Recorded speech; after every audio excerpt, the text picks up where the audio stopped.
If characteristic polynomial of ए, आपकी ये देखा इक्वेशन क्या होती है, ए माइनस के लैम्डा इंटू आई का डिटरमिनेंट इज इक्वल टू 0, यही तो होती है आपकी। तो इस इक्वेशन को मैंने इस तरह से लिख दिया, आई एक्स माइनस के ए का डिटरमिनेंट इज इक्वल टू 0। तो करेक्टरिस्टिक पॉलिनोमियल कैसे होता है कि कोई भी मैट्रिक्स ए दे रखी है हमारी, तो उसको एक्स में हम, या आप एक्स की जगह यहाँ लैम्डा भी लिख सकते हैं, ठीक है। तो करेक्टरिस्टिक अगर एक्स की इक्वेशन है तो इस तरह से आएगी, करेक्टरिस्टिक ऑफ लैम्डा आ रही है, लैम्डा वहाँ पर ले रहे हैं, आई के साथ लैम्डा ले रहे हैं, तो आप लैम्डा में करके लिख लेना। तो यहाँ पर कितनी आती है आपकी इक्वेशन, ये होती है, सबसे पहले आती है हमारी एक्स की पावर एन माइनस का ट्रेस ऑफ ए, ट्रेस क्या बताया था मैंने, डायगोनल एंट्रीज का सम, इंटू एक्स की पावर एन माइनस 1, यहाँ देखो एक्स की पावर डिक्रीजिंग ऑर्डर में जा रही है, plus trace of adjoint A x की पावर एन माइनस 2, माइनस, अब यहाँ प्लस माइनस ऑल्टरनेट है, एक्स की पावर डिक्रीजिंग जा रही है, पहला टर्म आपके एक्स की पावर एन के साथ कुछ भी नहीं है, सेकेंड वाले के साथ ट्रेस है, थर्ड वाले में ट्रेस ऑफ एडजॉइंट ए है, नेक्स्ट टर्म क्या आएगा, ट्रेस ऑफ एडजॉइंट ए आएगा, एक्स की power N minus 3 plus dot dot dot, पता नहीं कितने टर्म्स होंगे, लास्ट वाला टर्म कितना आएगा, -1 की power N into determinant of A, यानी कि ए का जो है डिटर्मिनेंट इज इक्वल टू 0। ये आपका फार्मूला है डायरेक्ट करेक्टरिस्टिक पॉलिनोमियल लिखने के लिए, ठीक है। अब जैसे हमने कोई मैट्रिक्स है हमारी 3x3 की मैट्रिक्स है, तो 3x3 की मैट्रिक्स के लिए हम क्या करेंगे, 3x3 के लिए मैट्रिक्स के लिए मैं आपको लिख के दिखाती हूँ उसको किस तरह से लिखते हैं, जस्ट वेट, ये रही है ना, एक मैट्रिक्स है हमारी कोई 3x3 के लिए, तो ऑब्वियसली एक्स की पावर ज्यादा से ज्यादा कितनी आएगी, 3 आएंगी, तो एक्स की पावर 3 माइनस के trace of A into X square plus trace of adjoint A into X minus के determinant of A is equal to 0। और यहाँ पर जो है इस तरह से लिख दिया मैंने, X cube plus A into X square plus B X plus C is equal to 0। तो जहाँ पर सी क्या है बेटा, product of the roots, product of the eigen values या प्रोडक्ट ऑफ द रूट्स, उसी को हम डिटर्मिनेंट ऑफ ए कहते हैं। और sum of the eigen values क्या कहलाती है आपकी, ट्रेस ऑफ ए कहलाता है, ठीक है। अच्छा, अगर हाँ, एक इस तरह से भी बेटा क्वेश्चन पूछा गया है कि सपोज उन्होंने एक इक्वेशन दे दिया आपको, और उस इक्वेशन में क्या दे दिया, मान लीजिए X cube plus 3x square plus 2x plus 1 is equal to 0।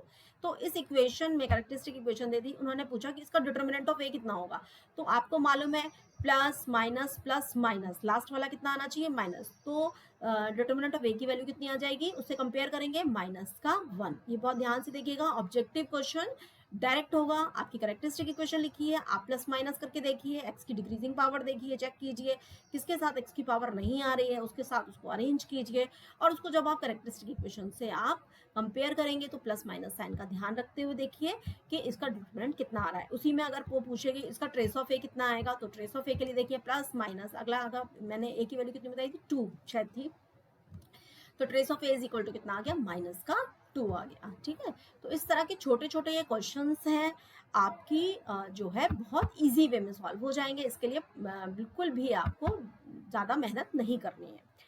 अब ये कुछ क्वेश्चंस मैंने इसमें बता रखे हैं आपको किस तरह से हमें सॉल्व करने हैं, हालांकि मैं ये आपको लास्ट जब मैंने आइगन वैल्यूज वाला चैप्टर पढ़ाया था तो उसमें मैंने ये एक हिंट दे दिया था, लेकिन आप थोड़ा सा इसमें और देख लीजिए, रिपीटेशन तो बहुत अच्छा ही होता है। A square is equal to A for idempotent matrix. Show that the characteristic root of an idempotent matrix are either 0 और unity। एक बार मैंने आपको डिस्कस किया था कि या तो इसका ये कितना होगा कि idempotent matrix है तो उसकी जो है वैल्यूज कितनी होंगी आपकी, 0 होगी या 1 होगी।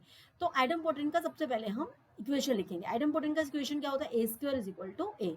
ए को मैंने किससे रिप्लेस किया, ए को रिप्लेस किया मैंने एक्स से। क्यों रिप्लेस किया, क्योंकि every matrix satisfies characteristic equation, तो मैट्रिक्स उसको सेटिस्फाई कर रही है तो इसका मतलब लैम्डा भी उसको सेटिस्फाई करेगा। अब यहाँ पर लैम्डा ले सकते हैं आप, एक्स ले सकते हैं, वो आप पर डिपेंड कर रहा है, आपको बस समझ में आना चाहिए मैं क्या कैलकुलेट कर रहा हूँ। तो मैंने यहाँ पर एम एक्स कैलकुलेट किया, तो यहाँ पर एम एक्स की वैल्यू कितनी आ गई, X square minus X is equal to 0। X की वैल्यू कितनी आ गई मेरी, 0 और 1। तो idempotent are always singular matrix, क्योंकि सिंगुलर मैट्रिक्स क्यों होगी, क्योंकि इसकी एक आइगन वैल्यू हमेशा क्या होगी, 0 जरूर आएगी।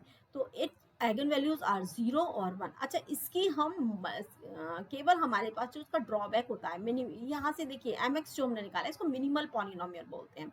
मिनिमल पॉलिनोमियल में हमारा जो है सिर्फ एक जो है ड्रॉबैक रहता है, वो रहता है कि हम उसकी जो है अर्थमेटिक मल्टीप्लिसिटी नहीं बता सकते, एम नहीं बता सकते हैं उसके, मान लीजिए 0 और 1, तो कितने 0 आएंगे और कितने 1 आएंगे ये नहीं बता सकते हैं हम बस इससे, ठीक है। नेक्स्ट ये पूछा जा चुका है कि मोनिक पॉलिनोमियल कैसे कहते हैं। A polynomial in which leading coefficient is unity is defined as monic polynomial. ठीक है, कोई भी ऐसी इक्वेशन पॉलिनोमियल की इक्वेशन आप सबको पता है, उसमें जो है सबसे हाईएस्ट पावर जिसके साथ है उसके साथ कोफिशिएंट कितना हो, यूनिटी हो, तो उसको हम बोलते हैं मोनिक पॉलिनोमियल। नेक्स्ट आता है आपका minimal polynomial. The smallest degree monic polynomial which annihilates A is given as minimal और minimum polynomial of matrix A. ये नेट में पूछा हुआ क्वेश्चन है, मोनिक पॉलिनोमियल, मिनिमम पॉलिनोमियल, ठीक है। तो ये अच्छे से इसको समझ लो, मैं फिर से इसको डेफिनेशन को डिस्क्राइब करती हूँ। तो स्मॉलेस्ट डिग्री मोनिक पॉलिनोमियल, ऐसा हमारा मोनिक पॉलिनोमियल क्या हुआ, जिसमें हाईएस्ट डिग्री का जो टर्म है उसके साथ यूनिटी हो, विच एनिलेट्स ए को एनिलेट कर दे, खत्म कर दे, ठीक है, डिफाइंड एज अ मिनिमल और मिनिमम पॉलिनोमियल ऑफ मैट्रिक्स। जैसे नल मैट्रिक्स है, नल मैट्रिक्स का सीधी इक्वेशन क्या होता है, ए इज इक्वल टू 0, तो उसका एम एक्स क्या हो गया, एक्स, तो M A is equal to A is equal to 0। Null matrix has minimal polynomial of degree 1, ठीक है, मिनिमल पॉलिनोमियल ऑफ डिग्री 1 आ गया। अच्छा, ए इज स्केलर है, सपोज कोई मैट्रिक्स, तो स्केलर मैट्रिक्स को क्या लिख सकते हैं, capital A is equal to A into I, तो उसका मिनिमल पॉलिनोमियल क्या आ जाएगा, एक्स माइनस ए, ठीक है, इसको देख लीजिएगा। Next, result of minimal polynomial, कि मिनिमल पॉलिनोमियल हम इतनी मेहनत से क्यों पढ़ रहे हैं, इसके रिजल्ट्स जो हैं वो हमें बहुत यूजफुल रहते हैं। Actually characteristic polynomial, characteristic equation हमने पढ़ी थी, तो characteristic polynomial C X X is equal to M X into Q X plus R X, ये होता है आपका, ठीक है। यहाँ पर रिमाइंडर की वैल्यू कितनी कर देते हैं, सी एच एक्स जो आता है उसके लिए रिमाइंडर की वैल्यू कितनी आती है, रिमाइंडर की वैल्यू फिर हम 0 कर देते हैं। All the reducible factor of C H X are always factor of M X, जितने किसी के कैरेक्टरिस्टिक इक्वेशन में आपके फैक्टर्स होंगे उतने ही उसके मिनिमल पॉलिनोमियल में भी ये जो है फैक्टर होंगे। All the roots of characteristic equation are also roots of mx, just wait, mx as well, बस द मल्टीप्लिसिटी में भी डिफरेंट, उसको मल्टीप्लिसिटी हम इसमें नहीं बता पाते हैं, बस ये हमारी प्रॉब्लम आ जाती है। बाकी हम इसको जो है, जो हमारा एग्जैक्ट सेम आता है, कैरेक्टरिस्टिक पॉलिनोमियल को निकालने के बाद जो आपकी इक्वेशंस आएंगी वही मिनिमल पॉलिनोमियल के लिए भी सेम आपकी इक्वेशंस आती हैं, उससे हम आइगन वैल्यूज भी इजीली कैलकुलेट कर सकते हैं, ठीक है। तो ये आपकी एम एक्स के इक्वेशन है कि एक्स सी एक्स का ये है हमारा एक्स माइनस के अल्फा 1 की power N 1 X minus alpha 2, ये हमारी सी एक्स आ रही है, summation of N I is equal to N होगा obviously, M X is equal to मैंने इस तरह से लिख दिया।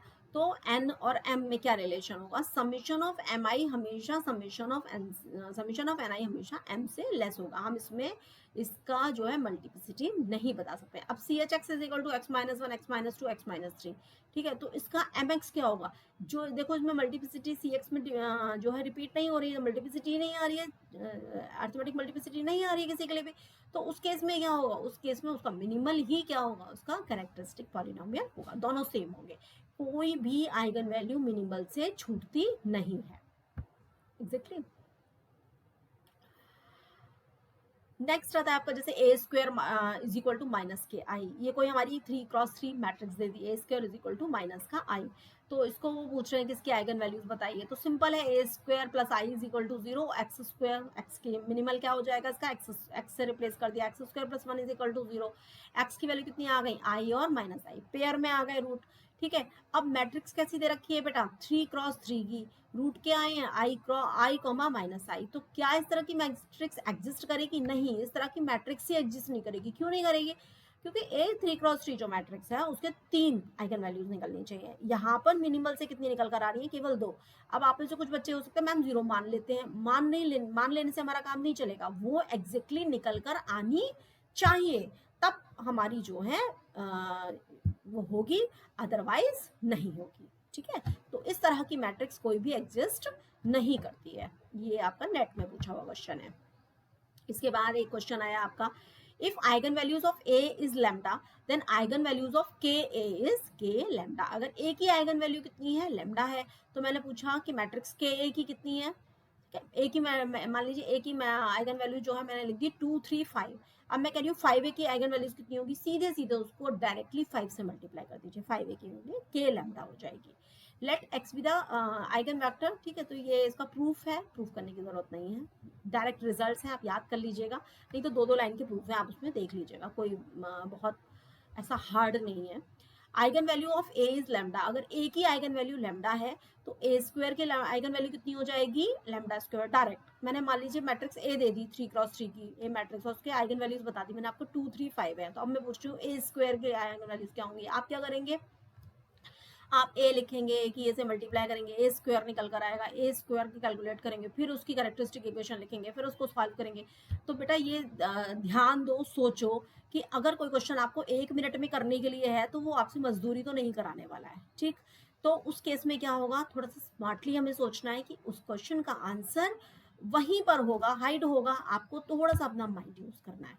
तो ये कुछ आपके डायरेक्ट फॉर्मूले हैं, इससे आप डायरेक्टली अपने क्वेश्चन को सॉल्व कर सकते हैं। ए स्क्वायर की कितनी होगी, सीधे सीधे लैम्डा स्क्वायर होगी, यानी कि 2 का स्क्वायर 4, 3 का स्क्वायर 9 और 5 का स्क्वायर कितना हुआ 25। ये इसकी आइगन वैल्यूज होगी। ए इनवर्स की आइगन वैल्यू कितनी होगी, 1 upon lambda.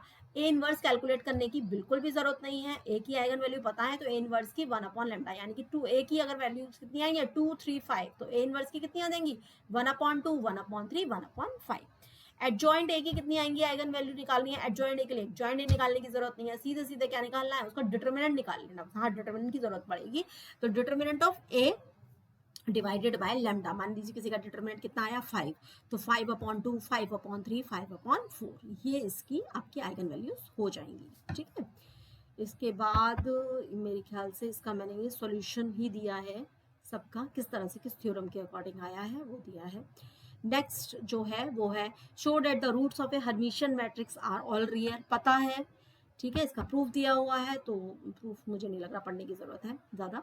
The characteristic root of skews Hermitian matrix are all either zero और प्योरली इमेजिनरी, ये मैंने बताया, पेयर में एग्जिस्ट करते हैं, प्योरली इमेजिनरी होते हैं या फिर जीरो होते हैं, ये मैं बता चुकी हूँ जो मैंने स्पेक्ट्रल रेडियस वाला जब आपको डिस्कस किया था।